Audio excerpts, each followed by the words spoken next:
Women, Life, Freedom. The Norwegian Nobel Committee has decided to award the Nobel Peace Prize for 2023 to Narges Mohammadi for her fight against the oppression of women in Iran and her fight to promote human rights and freedom for all. Her brave struggle has come with tremendous personal cost.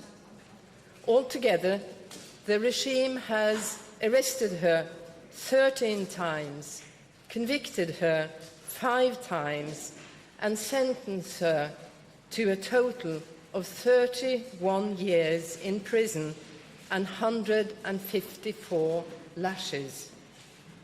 Ms. Mohammadi is still in prison as I speak.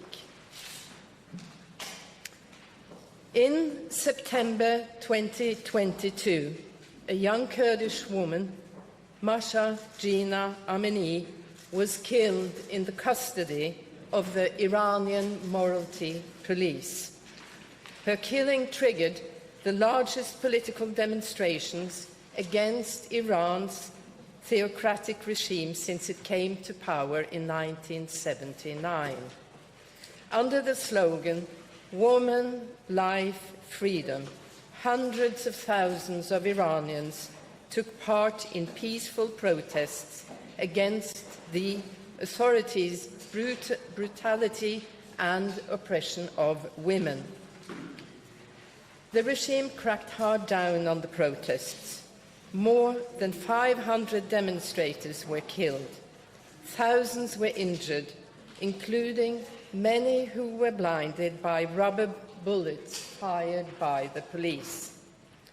At least 20,000 people were arrested and held in custody.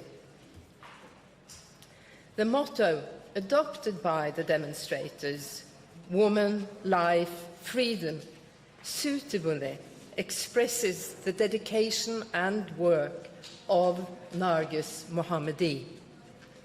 Woman, she fights for women against systematic discrimination and oppression. Life, she supports women's struggle for the right to live full and dignified lives. This struggle across Iran has been met with persecution, imprisonment, torture, and even death. Freedom, she fights for freedom of expression and the right to independence, and against rules requiring women to remain out of sight and cover up their bodies. The freedom demands expressed by demonstrators apply not only to women, but to the entire population. In the 1990s, as a young physics student, Narges Mohammadi was already distinguishing herself as an advocate for equality and women's rights. After concluding her studies, she worked as an engineer as well as a columnist in various reform-minded newspapers. In 2003, she became involved with the Defense of Human Rights Center in Tehran, an organization founded by the Nobel Peace Prize laureate Shirin Ebadi. In 2011, Ms. Mohammadi was arrested for the first time and sentenced to many years of imprisonment for her efforts to assist incarcerated activists and their families. 2 years later, after her release on bail, Ms. Mohammadi immersed herself in a campaign against the use of death penalty. Iran has long been among the countries that execute the highest proportion of their inhabitants annually. Just since January 2022, more than 860 prisoners have been punished by death in Iran. Her activism against the death penalty led to the rearrest of Ms. Mohammadi in 2015 and to a sentence of additional years behind walls.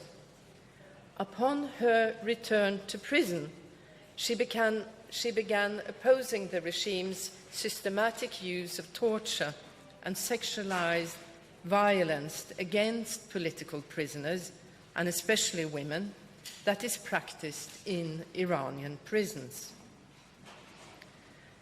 Last year's wave of protests became known to the political prisoners held inside the notorious Evin prison in Tehran. Once again, Ms. Mohammadi assumed leadership.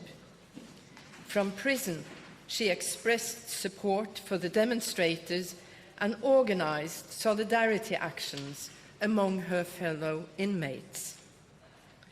The prison authorities responded by imposing even stricter conditions. Ms. Mohammadi was prohibited from receiving calls and visitors. She nevertheless managed to smuggle out an article which the New York Times published on the one-year anniversary of Mahsa Jina Amini's killing.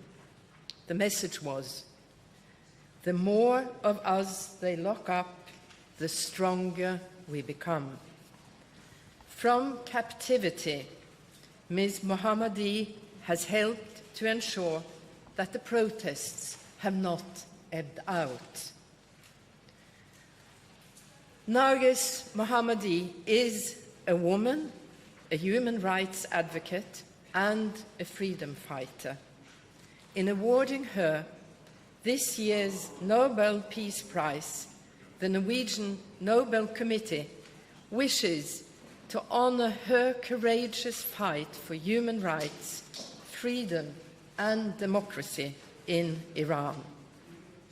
This year's Peace Prize also recognizes the hundreds of thousands of people who in the preceding year have demonstrated against the theocratic regime's policies of discrimination and oppression targeting women. Only by embracing equal rights for all can the world achieve the fraternity between nations that Alfred Nobel sought to promote. The award to Narges Mohammadi follows a long tradition in which the Norwegian Nobel Committee has awarded the Peace Prize to those working to advance social justice, human rights, and democracy.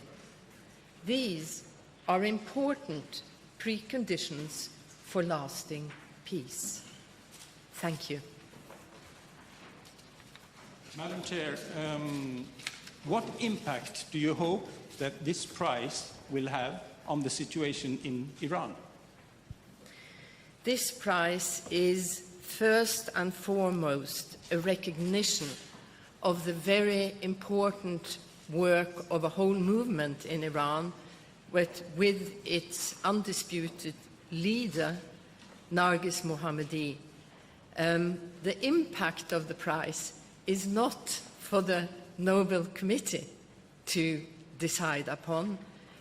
We hope that it is an encouragement to continue the work in whichever form this movement finds to be fitting. This is a person who is imprisoned. What will be the situation in December when she is actually given the prize? Well, if the Iranian authorities make the right decision, they will release her so she can be present to receive this honor, which is what we primarily hope for. How we will carry out the arrangements. We have a couple of months to plan that. Ståle from TV2 Norway. The three last year's laureates are receiving treatment from their respective governments following receiving the Nobel Peace Prize. How would you comment on the situation for the last year's winners? I'm sorry, how is my comment on? The last year's laureates, some of them in prison, they're still harassed by their governments. How do you comment on that situation? Well, it just shows, first of all, that democracy is on decline. There are plenty of authoritarian regimes around the world that suppresses opposition. And all these prizes, they illustrate that being a freedom fighter, being in opposition, comes at a very high cost. And of course, Mohammadi and Bialyatsky, they have this in common, that they have been fighting for basic human rights, and it has cost them everything, their lives. They are in prison on long, uncertain prison terms. They are isolated from family, friends, the rest of the world, and the cost for them individually, I think we can hardly imagine. And what is the signal from the Nobel Committee to the Iranian government? Well, the signal is listen to your own people. And the signal is sustainable societies have a civil society, have basic democratic rights, and respect individuals' human rights. That is the signal. Madam Chair, how has the committee reflected on whether or not this prize will affect Narges Mohammadi's security situation? This is, of course, impossible for us to predict. She is already in prison.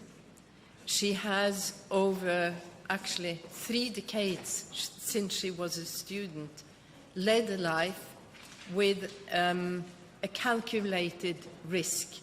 And she has taken the position that she will do what is right at all costs. But if there's any further repercussions against her, the responsibility for that is at the government or other people who carry out these repercussions. The war in Ukraine still has great impact for people all over the world. Why has this year's Nobel Peace Prize not reflected on that? Well, we never comment on the prizes that we do not give. As you implicated in your question, to have a comment on why we had not looked in a different direction. This year, we have found it paramount to, first of all, honor this very particular movement in Iran. That is a unique situation. Many have described what has happened during the last year as a revolution. Perhaps that remains to be seen. But what we do see is that a revolution carried out by women is a little bit different than other movements. That is significant, but also it is a global problem to honor the half of the population that is women in several countries around the world. Mieszko Czarnecki, Gazeta.pl from Warsaw. This year, laureate and prize seems to have much more universal context because women's rights are in danger worldwide. Don't you think that it is an address not only to Iranian government but to many other governments worldwide, not only in Iran but in Central or Eastern Europe, in Africa, in Southern America, and so on? Absolutely. But I will also say, and I would like to add, that I believe all the Nobel Prizes also have a universal impact. We connect it to one person, one movement, one situation, but there is a universal message of what it takes to create peaceful societies. Any further questions? Doesn't seem to be the case. So then the first conference is over. Thank you very much.